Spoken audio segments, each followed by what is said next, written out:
Nosso bate-papo agora é com o superintendente da Fiente, o senhor Mauro Santos, por causa da escassez de matéria-prima para a produção de muitos produtos para essa chegada de fim de ano. Senhor Mauro, vem para cá, vamos bater um papo, tudo bom? Boa tarde. Boa tarde. Seja bem-vindo aqui. Esse é um assunto que o consumidor comum talvez não esperasse isso, né? Essa escassez de matéria-prima, que além de poder trazer aí falta de produtos ao mercado, pode encarecer também aquilo que chega para o consumidor final, né? Boa tarde, mais uma vez. Boa tarde a todos. Exatamente, Anderson. O que aconteceu foi um desequilíbrio de mercado causado principalmente devido à pandemia. Você se lembra que lá em março, abril, né, no começo da pandemia, o barulho da pandemia, o medo, o susto com a pandemia, a expectativa era de uma redução muito grande, da atividade econômica. Então, as indústrias, de modo geral, algumas paralisaram produção, outras reduziram drasticamente a sua produção para se adaptar àquele momento, né, o momento que a gente estava vivendo do início da pandemia. Passados-se cerca de 3 meses, né, por volta de agosto para cá, a atividade econômica veio com força, retornou com força, maior que a expectativa do mercado, né, dos analistas de mercado. Isso ocasionou um desequilíbrio. O consumidor, né, as empresas, as pessoas, as famílias querendo consumir e a indústria com falta de produto acabado para oferecer. A indústria, Anderson, ela é diferente dos outros setores. Por quê? O setor de serviços que estava paralisado, voltou à atividade, ele já vai prestar o serviço dele, ele já vai consertar, o salão de beleza, né, abre as portas, já começa a cortar o cabelo e etc. O comércio, você abre as suas portas, você já vende os seus produtos, né? Alguns até via internet. A indústria não funciona assim. A indústria, ela tem um tempo que ela precisa para produzir o produto, receber matéria-prima. Ela parou de produzir em função da pandemia. Até receber a matéria-prima, até produzir o produto. Tem casos de produto que demoram, em seu ciclo, 60, 90, 120 dias para ficar pronto. Então, esse desequilíbrio, demanda alta com oferta pequena, tem atrapalhado o mercado, tem impactado os preços, né? Os preços sofrem pressão e é esse momento que nós estamos vivendo hoje. Qual é a linha que seria mais afetada ou que está mais afetada nesse momento? A Fiente e a CNI fizeram uma pesquisa, quase 70% das indústrias, de todas as indústrias, sofre um pouco a falta de matéria-prima, a falta de insumo. Falta aço, falta ferro, falta cobre, falta alumínio, falta fibra, falta TDI, poliol, que fabrica espuma, falta alguns tipos de tecido, falta fios elétricos, ou seja, afetando aí 70% da cadeia. Falta plástico, né, que é fundamental, está presente em diversas cadeias industriais, e o que tem impactado a maioria delas, essa falta de produtos. Os setores mais afetados é o da construção civil, da construção pesada, da fabricação de móveis, entre outros, né? Bom, ele falou que vai faltar vidro e alumínio e falou para mim no intervalo que se você gosta de tomar uma cerveja, há uma possibilidade de faltar cerveja agora nesse fim de ano. Exatamente, é o risco de faltar cerveja, porque falta o vidro, porque parte das cervejas, o seu insumo é importado, né, o seu malte é importado. Essa situação que aconteceu no Brasil, esse desequilíbrio devido à pandemia, não é só no Brasil, é nos Estados Unidos, é na Europa, é na China, em quase todos os países, né? Vou te dar um exemplo, por que a gente sofre? Um grande fornecedor mundial de plástico, de PVC, é a China. Hoje, ela não está exportando, ela está comprando, né?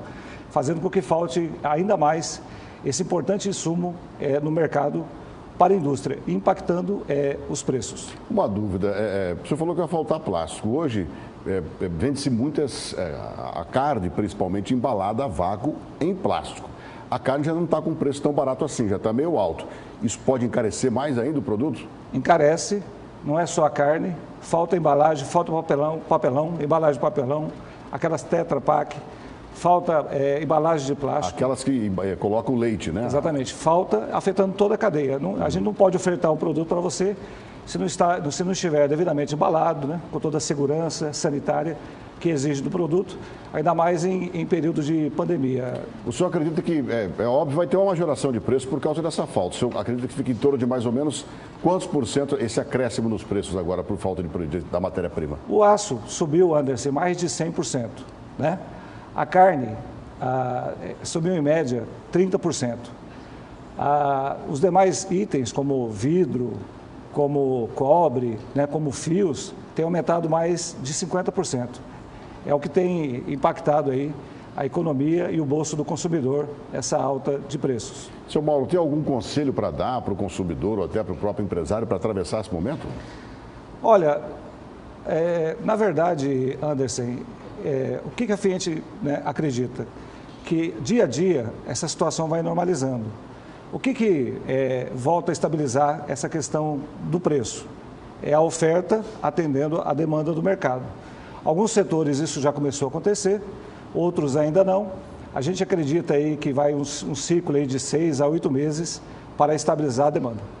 Então ainda teremos de 5 a 8 meses para estabilizar, ou seja, quase na metade do ano que vem, ou até podemos passar um pouquinho. Cito para você o exemplo da indústria de móveis.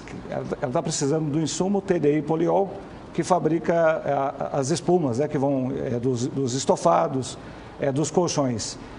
O pedido para hoje, as entregas estão previstas aí para março, para abril.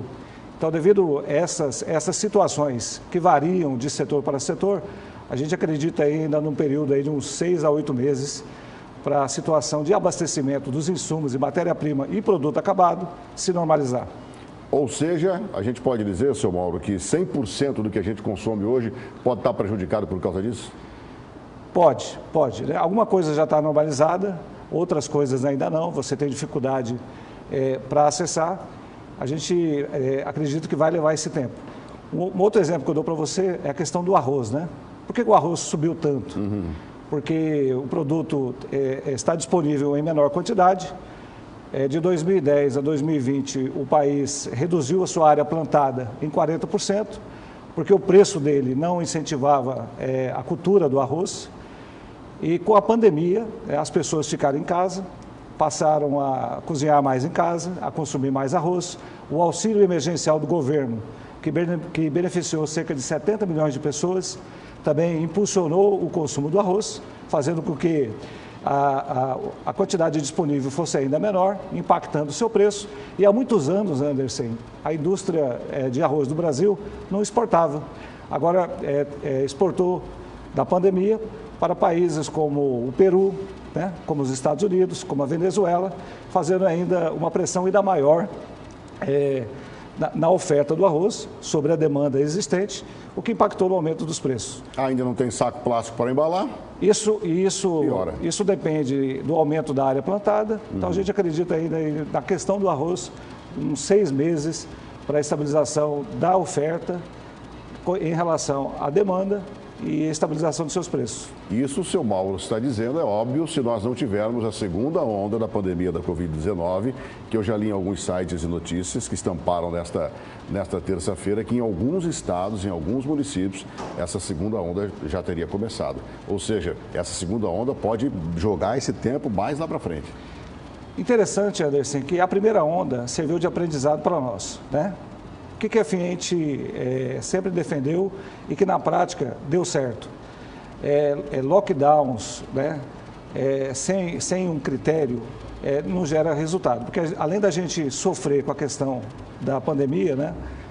Do coronavírus, a gente sofre também com a dificuldade com relação à atividade econômica, a redução de empregos, atrapalha a vida das indústrias e causa um mal-estar geral na população. Então, a primeira onda foi de grande aprendizado. Se houver a segunda onda, acreditamos que as indústrias, né, as empresas, de um modo geral, estão muito mais preparadas, os seus protocolos de segurança estão bem afinados para que a gente consiga manter a vida relativamente normal, enfrentando aí esse período que pode ser de crescimento da pandemia. Seu Mauro Santos, superintendente da Fiat, obrigado pelo papo aqui, obrigado pelas informações, viu? E que a gente não tenha essa segunda onda, apesar de eu disse que a gente aprendeu, né? Mais alguma coisa eu gostaria de deixar aqui para... Só agradecer em nome da Fiat, né? A Fiat, ela tem o propósito de melhorar a vida das pessoas através do desenvolvimento da indústria.